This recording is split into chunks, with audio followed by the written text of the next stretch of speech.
Hello, Stephanie. How are you? Hi, Joe. I'm good, thank you. How are you? Yes, I'm doing okay. I went to a restaurant last night, and before and after the restaurant, I went to a pub. So I'm a little rough around the edges. Oh, really? But Sounds like a fun night, though. It was a very nice night. A lovely restaurant and a lovely pub. Oh, wow. Pubs. Yeah. Pubs. Very British. Very British, and actually kind of leads us nicely into what our topic is for today.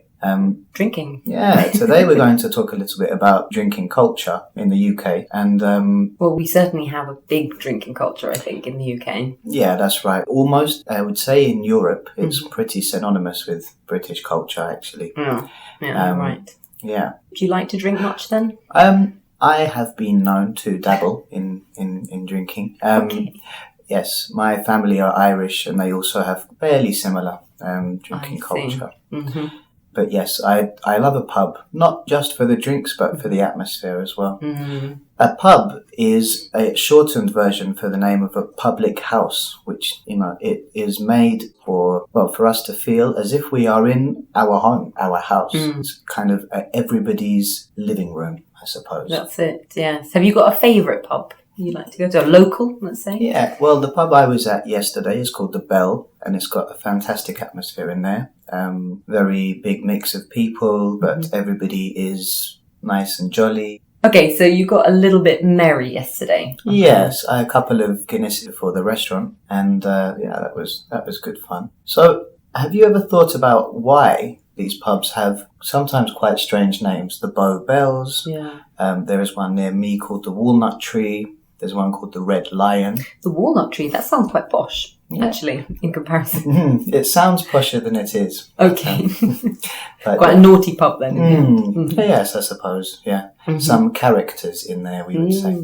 Okay. Actually, it's quite interesting. The reason that pubs have such strange names, I found out quite recently, is because the idea of the pub in the UK predates when most people were able to read. It predates literacy.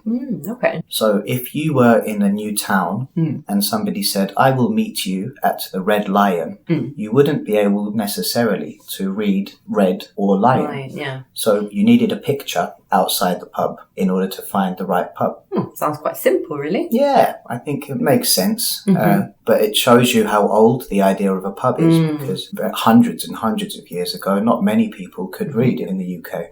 Yes, and I remember hearing somewhere that, I think it was in the Victorian times, that gin was cheaper than water. Yeah. So people used to drink I think it was definitely safer than water. Lots of the water was contaminated and quite bad for you because gin was purified. Yeah. What's the name for gin? What's that name that I think we call it the mother's ruin. Oh, yes. There's a reason for that as well. I'm not quite sure where it's come from, but the mother's ruin is a nickname for gin. For gin. I don't know about you. At university, there was a culture of playing games with alcohol. And I have heard that it happens sometimes in Korea as well. There are some games. Oh, really? But they're quite different. Did you have any games at your university? Well, I definitely had a few games I used to play with university friends, yeah.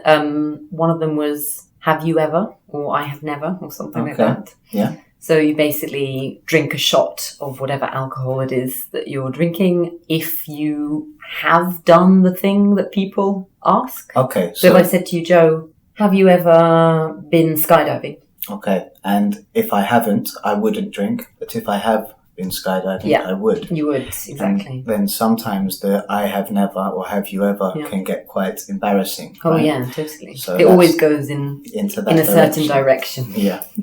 Okay, yeah, that's a good game. Fun, though. Yeah. There are some games where they take a little bit of concentration and the more drinks you have, the harder it is to concentrate. Yeah, numerous drinking games, but it is a big part of university culture in the UK. That's true. Yeah, I think that drinking in general is quite a big thing in British culture. So much so that we've got so many words for drunk. Yeah, they say that the Inuits have 28 words for snow. Different words for snow. I would say we have more than that for being drunk. That's true. In the UK.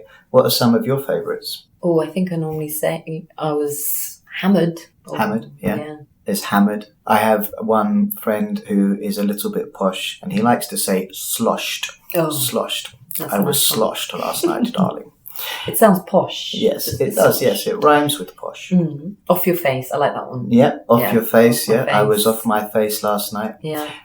My little sister, she says wavy now. Wavy, like a wave. Does that mean very drunk or just a little bit drunk? I think it means quite drunk, yeah. The one that I use quite a lot is Tipsy. Tipsy is, I think, one of the favourites in the UK because it doesn't mean very, very drunk. So even when people are quite drunk, they might say, I'm tipsy, because they would prefer that adjective. That's true. It's less embarrassing to be tipsy than, off your face, for example. Yeah, I know that in Spanish, tipsy is Piripi. So that's like a nice one. That sounds cute. Yeah, it's quite cute. Like tipsy, it's quite a cute word. That's true. And then what about the day after? Oh. If you have got, for example, hammered or off your face, are there any words that you would say to describe how you feel afterwards? I normally would say I'm feeling a little fragile today. Fragile is a nice one. There's lots of reasons. Or rough. Feeling a bit rough. Rough, rough around the edges. Yeah. What about you? Or do you not feel rough? You just keep going. I am a bit of the type of person, I tend to annoy my sisters because they would be feeling rough or fragile. I described my little sister the other day as dead to the world. That's a good one.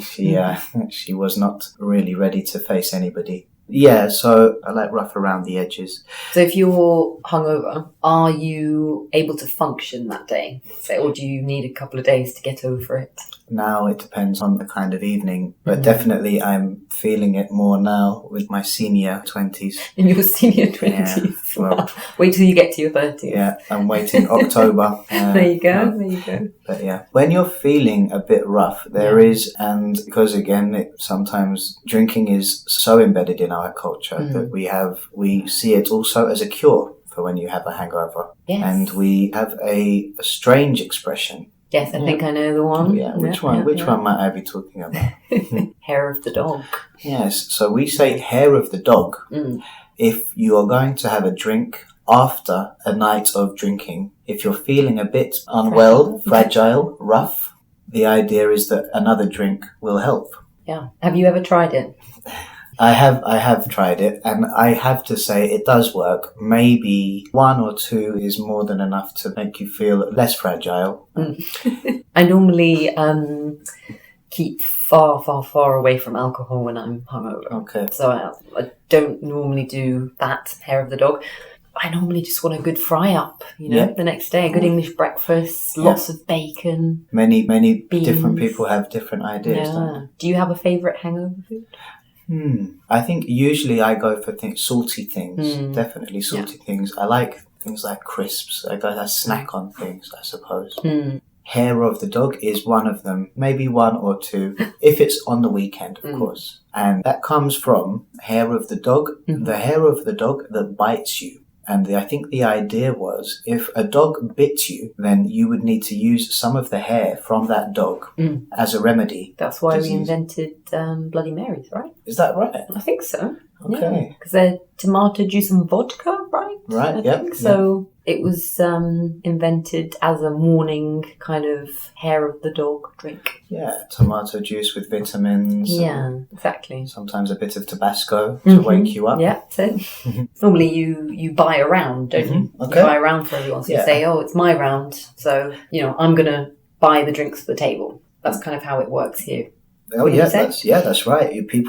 A lot of people go into pubs and they would say, the first person to offer would say, it's my round. It's my round, yeah. They're going to buy the drinks for everyone there. Obviously, they then expect that the next few times will be on the other person, the other people around. Exactly. Yeah. A round of drinks is 1 drink for everybody in the. That's it. In the group, in the circle of friends or so. Yeah. Obviously, sometimes when you buy a round, it might be a cheap round if somebody doesn't drink, if somebody's teetotal. That's right. That's true.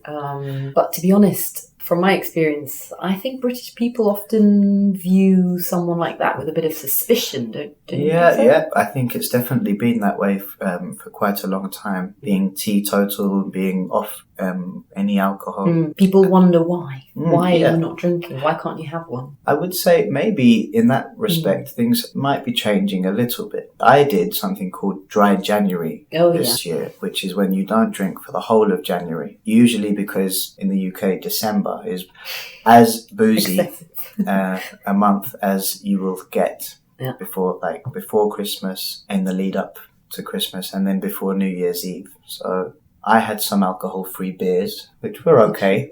Not that cheap I bet. for what they should be, really. But yeah.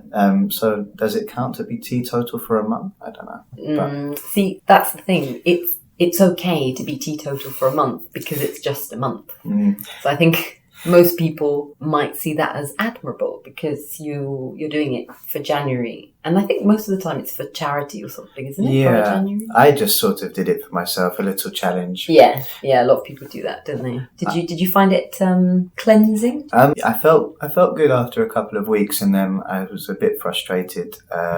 Just because I still went out. I still wanted to go out. Being in the pub was okay with everybody as they were getting trolleyed or rat-arsed or hammered. It was just the leaving part after the pub. It felt like hours for people to say goodbye to each other. Oh, really? And it made me realise I probably am one of these people after the pub. But you never notice unless you're completely sober. Well, I kind of fancy a beer now. Yeah. Yeah. All of this talking is thirsty work. Yes, I agree. Maybe we could go off and have a quick beer. What do you think? Yeah, let's go down the local pub, shall we? Yeah, the Lion and Key or the Queen's Head or something to that effect. Perfect. Drinks on you though, right?